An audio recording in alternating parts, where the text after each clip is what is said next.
नमस्कार विद्यार्थियों, education point Haryanvi में आपका बहुत बहुत स्वागत है। विद्यार्थियों, बने रहिए आप मेरे साथ। वीडियो को शुरू से लेकर के अंत तक देखा करो, तभी आपको अच्छे से समझ में आएगा। और भाई, यदि आपको अच्छा लगता है ना, तो आप उसको ना शेयर भी कर दिया करो, लाइक भी कर दिया करो, कमेंट बॉक्स में लिख करके मुझे बता भी दिया करो कि आपका वीडियो अच्छा लगा, बुरा लगा। कोई दिक्कत नहीं है, आप बताइए मुझे, मैं और ज़्यादा सुधार करने की कोशिश करूँगा ताकि आपको अच्छे से समझा सकूँ, पढ़ा सकूँ। हाँ, चैनल पर नए हो तो चैनल को अभी सब्सक्राइब कर लो, क्योंकि 8वीं से लेकर +2 तक का हिंदी का जो सिलेबस है भाई, वो लगभग मैंने डाल दिया है। अभी जो बाकी रहा है वो 15-20 दिन में है ना, कंप्लीट सिलेबस मेरा डल जाएगा। और अभी मैं संस्कृत का सिलेबस है वो डालना प्रारंभ कर दिया है मैंने। छठी से 6ठी 7वीं 8वीं का तो डल रहा है, 6ठी 7वीं और 9वीं 10वीं 11वीं 12वीं का भी स्टार्ट करूँगा। 8वीं का चल रहा है साथ साथ। तो आइए, आपका समय खराब नहीं करते हुए फटाफट प्रश्नों को सीखते हैं। शहनाई की दुनिया में डुमराव को क्यों याद किया जाता है? मशहूर शहनाई वादक बिस्मिल्लाह खां का जन्म है वो डुमराव गांव में हुआ था। इसके अलावा शहनाई बजाने के लिए रीड का प्रयोग होता है। रीड अंदर से पोली होती है जिसके सहारे शहनाई को फूंका जाता है। रीड नरकट से बनाई जाती है जो डुमराव में मुख्यतः सोन नदी के किनारे पाई जाती है। इसी कारण शहनाई की दुनिया में डुमराव को महत्व का जो है ना स्थान महत्वपूर्ण है। अगला जो प्रश्न है भाई, वो है बिस्मिल्लाह खां को शहनाई की मंगल ध्वनि का नायक क्यों कहा गया है? इम्पोर्टेंट क्वेश्चन भी है भाई, एग्जाम में कई बार आ भी चुका है। तो शहनाई ऐसा वाद्य है जिसे मांगलिक अवसरों पर ही बजाया जाता है। उस्ताद बिस्मिल्लाह खां शहनाई वादन के क्षेत्र में अद्वितीय स्थान रखते हैं। इन्हीं कारण से के वजह से बिस्मिल्लाह खां को शहनाई की मंगल ध्वनि का नायक कहा गया है। अगला प्रश्न है, सुशीर वाद्यों में से क्या अभिप्राय है और शहनाई को सुशीर वाद्यों में शाह की उपाधि क्यों दी गई है होगी? तो भाई, सुशीर वाद्यों से अभिप्राय है फूंक कर बजाए जाने वाले वाद्य। ये गलत लिखा हुआ, वाद्य आएगा भाई, द ये आएगा, द नहीं है। शहनाई एक अत्यंत मधुर स्वर उत्पन्न करने वाला वाद्य है। ठीक कर ले वाद्य को भाई। फूंक कर बजाए जाने वाले वाद्यों में, ये हर जगह गलत है इस प्रश्न में भाई। वाद्यों में कोई भी वाद्य ऐसा नहीं है जिसके स्वर में इतनी मधुरता हो। शहनाई में समस्त रागनियों को आकर्षक सुरों में बांधा जाता है, इसलिए शहनाई की तुलना में अन्य कोई सुशीर वाद्य, देखो ये सही लिखा हुआ है, नहीं टिकता है। और शहनाई को सुशीर वाद्यों के शाह की उपाधि प्रदान की गई है। आज स्पष्ट करना भी, फटा सुर ने बक्से लुंगिया का क्या है? आज फटी है तो कल सिल जाएगी। ये इम्पोर्टेंट है भाई, ध्यान रखना इसको भी।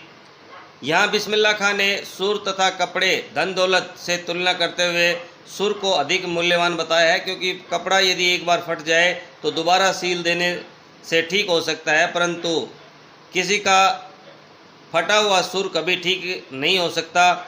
और उनकी पहचान सुरों से ही थी, इसलिए वह प्रार्थना करते कि ईश्वर उन्हें अच्छा कपड़ा अर्थात धन दौलत दे या ना दे, लेकिन अच्छा सुर अवश्य दे दे। अगला इसका ख का भाग है, मेरे मालिक सुर बख्श दे, सुर में वह तासीर पैदा कर दे कि आंखों में सच्चे मोती की तरह अनगढ़ आंसू निकल आए। तो बिस्मिल्लाह खां 5 वक्त नमाज के बाद खुदा से सच्चा सुर पाने की प्रार्थना करते थे। वे खुदा से कहते थे कि उन्हें इतना प्रभावशाली सच्चा सुर दे और उनके सुरों में दिल को छूने वाली ताकत बख्शे, उनके शहनाई के स्वर आत्मा तक प्रवेश करे और उससे सुनने वालों की आँखों से सच्चे मोती की तरह आंसू निकल आए। यही उनके सुर की कामयाबी होगी। अगला प्रश्न है भाई, काशी में हो रहे परिवर्तन से बिस्मिल्लाह खां क्यों व्यथित थे, दुखी थे?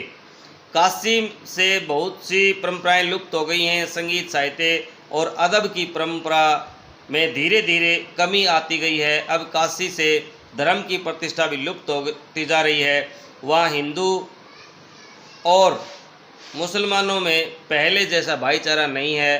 पहले वाली काशी जो है खान पान की चीज़ों के लिए विख्यात हुआ करती थी, परंतु अब उनमें परिवर्तन हुए हैं। काशी की इन सभी लुप्त होती परंपराओं के कारण बिस्मिल्लाह खां दुखी थे। पाठ में आए किन प्रसंगों के आधार पर आप कह सकते हैं कि बिस्मिल्लाह खां मिली-जुली संस्कृति के प्रतीक थे? तो भाई पहले का उत्तर है बिस्मिल्लाह खां मिली-जुली संस्कृति के प्रतीक थे। उनका धर्म मुस्लिम था, मुस्लिम धर्म के प्रति उनकी सच्ची आस्था थी, परंतु वे हिंदू धर्म के का भी सम्मान करते थे। मुहर्रम के महीने में 8वीं तारीख के दिन खां साहब खड़े होकर के शहनाई बजाते थे। वह दाल मंडी में फातमान के करीब 8 किलोमीटर की दूरी तक पैदल रोते हुए और नौहा बजाते हुए जाते थे। इसी तरह उनकी श्रद्धा काशी विश्वनाथ जी के प्रति भी अपार थी। वे जब भी काशी से बाहर रहते थे तब विश्वनाथ व बालाजी मंदिर की दिशा की ओर मुँह करके बैठते थे और उसी ओर शहनाई बजाते थे। वे अक्सर कहा करते थे कि काशी छोड़ करके कहाँ जाए, गंगा मैया है यहाँ, बाबा विश्वनाथ यहाँ है, बालाजी मंदिर यहाँ है, मरते दम तक न यह शहनाई छूटेगी और न ही काशी। अगला है भाई, इसका जो है दूसरा आशेष बता, वे वास्तविक अर्थों में एक सच्चे इंसान थे। तो इसका आशय होगा भाई बिस्मिल्लाह खां एक सच्चे इंसान थे। वे धर्मों से अधिक मानवता को महत्व देते थे। हिंदू तथा मुस्लिम धर्म दोनों का ही सम्मान करते थे। भारत रत्न से सम्मानित होने पर भी उसमें घमंड नहीं था। दौलत से अधिक सुर उसके लिए जरूरी था। अगला प्रश्न है, बिस्मिल्लाह खां के जीवन से जुड़ी उन घटनाओं और व्यक्तियों का उल्लेख करो जिन्होंने उनकी संगीत साधना को समृद्ध किया। बिस्मिल्लाह खां के जीवन में कुछ ऐसे व्यक्ति और कुछ ऐसी घटनाएं थी जिन्होंने उनकी संगीत साधना को प्रेरित किया। बालाजी मंदिर तक जाने का रास्ता रसूलन बाई बतुलन बाई इनके यहाँ होकर के जाता था। इस रास्ते से कभी ठुमरी, कभी टप्पे, कभी दादरा की आवाज़ें आती थी। इन्हीं गायिका बहनों को सुन करके उनके मन में संगीत की ललक पैदा हुई थी। दूसरा, बिस्मिल्लाह खां जब सिर्फ 4 साल के थे तब छुप करके नाना को शहनाई बजाते हुए सुनते। रियाज के बाद जब उनके नाना उठकर चले जाते तब अपनी नाना वाली शहनाई ढूंढते और उन्हीं की तरह शहनाई बजाना चाहते थे। तीसरा, मामूजान अली बख्श अब शहनाई बजाते बजाते सम पर आ जाते तो बिस्मिल्लाह खां धड़ से एक पत्थर ज़मीन में मारा करते थे। इस प्रकार उन्हें संगीत में दाद देना सीखा। चौथा है, बिस्मिल्लाह खां कुलसुम की कचौड़ी तलने की कला में भी संगीत का आरो अवरो देखा करते थे। अगला है, इसमें बचपन में वे बालाजी मंदिर पर रोज़ शहनाई बजाते थे। इससे शहनाई बजाने की उनकी कला दिन प्रतिदिन निखरने लगी थी। अगला प्रश्न है भाई, बिस्मिल्लाह खां के व्यक्तित्व की कौन कौन विशेषताओं ने आपको प्रभावित किया है? बिस्मिल्लाह खां के व्यक्तित्व की निम्नलिखित बातें हमें प्रभावित करती हैं। 1, ईश्वर के प्रति उनके मन में अगाध भक्ति थी। 2, मुस्लिम होने के बाद भी उन्होंने हिंदू धर्म का सम्मान किया तथा हिंदू मुस्लिम एकता को कायम रखा। तीसरा, भारत रत्न की उपाधि मिलने के बाद भी उनमें घमंड कभी नहीं आया। चौथा, वे एक सीधे साधे एक सच्चे इंसान थे। 5वां, उनमें संगीत के प्रति सच्ची लगन तथा सच्चा प्रेम था। 6ठा, वे अपनी मातृभूमि से सच्चा प्रेम करते थे। अगला प्रश्न है भाई, मुहर्रम के से बिस्मिल्लाह खां के जुड़ाव को अपने शब्दों में व्यक्त कीजिए। मुहर्रम पर्व के साथ बिस्मिल्लाह खां और शहनाई का संबंध बहुत गहरा है। मुहर्रम के महीने में शिया मुसलमान शोक मनाते हैं, इसीलिए पूरे 10 दिनों तक उनके ख़ानदान में का कोई व्यक्ति न तो मुहर्रम के दिनों में शहनाई बजाता था और न ही संगीत के किसी कार्यक्रम में भाग लेता था।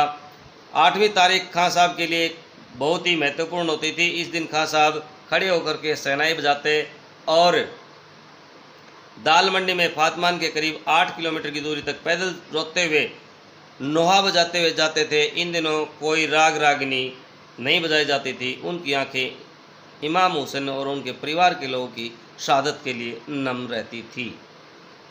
अगला प्रश्न है, बिस्मिल्लाह खां कला के अनन्य उपासक थे। तर्कसहित उत्तर दीजिए। भाई, बिस्मिल्लाह खां भारत के सर्वश्रेष्ठ शहनाई वादक थे। वे अपनी कला के प्रति पूर्णतया समर्पित थे। उन्होंने जीवन भर संगीत को संपूर्णता व एकाधिकार से सीखने की इच्छा को अपने अंदर जिंदा रखा। वे अपने सुरों को कभी भी पूर्ण नहीं समझते थे, इसलिए खुदा के सामने गिड़गिड़ा कर कहते, मेरे मालिक एक सुर बख्श दे, सुर में वह तासीर पैदा कर दे कि आँखों के सच्चे मोती की तरह अनगढ़ आंसू निकल आएं। खां साहब ने कभी भी धन दौलत को पाने की इच्छा नहीं की, बल्कि उन्होंने संगीत को सर्वश्रेष्ठ माना। वे कहते थे, मालिक से यही दुआ है, फटा सुर न बख्शे, लुंगिया का क्या है, आज फटी है तो कल सिल जाएगी। इससे पता चलता है कि खां साहब कला के अन्य उपासक थे। तो विद्यार्थियों, इस लेसन के जो महत्वपूर्ण प्रश्न थे उनको हमने कर लिया है। आपका एक अंतिम लेसन ही रहता होगा, शायद एक अंतिम लेसन रहा है, उसको भी हम बहुत जल्द करने वाले हैं। तो आपका लगभग सिलेबस जो है 10th क्लास का डल चुका है। यदि किसी विद्यार्थी ने गलती से नहीं पढ़ा है तो मेरे पीछे की वीडियो एजुकेशन पॉइंट हरियाणवी पर आप सर्च करके पढ़ सकते हैं। और यदि आपको कुछ और पूछना है तो आप कमेंट बॉक्स में लिख करके मुझे बताइए, ताकि मेरा मनोबल भी बढ़े और आपकी मैं हेल्प भी कर सकूँ। तो बने रहिए मेरे साथ एजुकेशन पॉइंट हरियाणवी पर। मिलते हैं नए वीडियो के साथ। जय हिंद, जय भारत विद्यार्थियों।